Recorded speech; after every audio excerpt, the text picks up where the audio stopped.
Iko yin muforo ba ya ikon weli ko efa. Ba fi ekpe yon oyo ibori ba. Anya ke yin isu ikot. Mba no yin gbanwoton.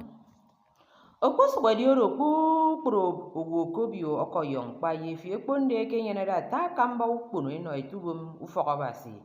Akpara wa mi ke fega ko wo mi yin kusenoro. Anya mara ifet oro etenge stress yo fro no ye. Kabanga itiesie yi ko basi.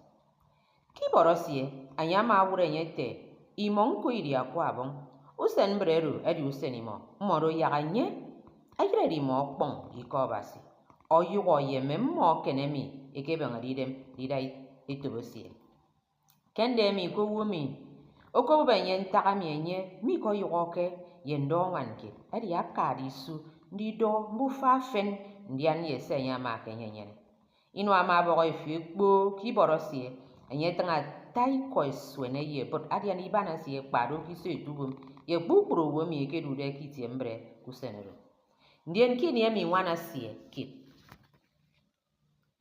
okodo merendi wure be sie ndurwe sie ifiekpo ma bo iko wana sie ru ka tawiya atetem ndien adian iko isui emi okodiok de akan se enye eketengde Ataka mba utok ama siaka ku fore fi ekpo yibana sie.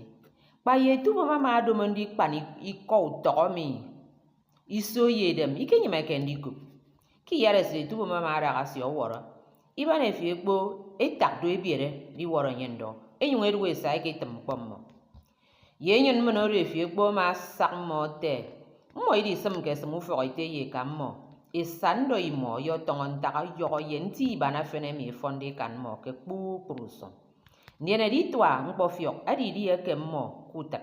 Koro ke baba ntakit imo idi yom ke mo ba kendo imo.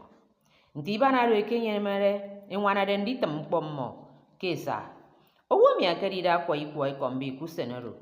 Ama adu ikwo okori bana fi ikpo ket kenyen mbremmo. Onyu anwana ndikpe mo ubok kesi ka tebere ebenge mo ndi siongire mfiak ndi mbre ki ko uto emi akare ntem iyi ko butoro ki ni efen eso songo ke mkpangotong itong wo song mufo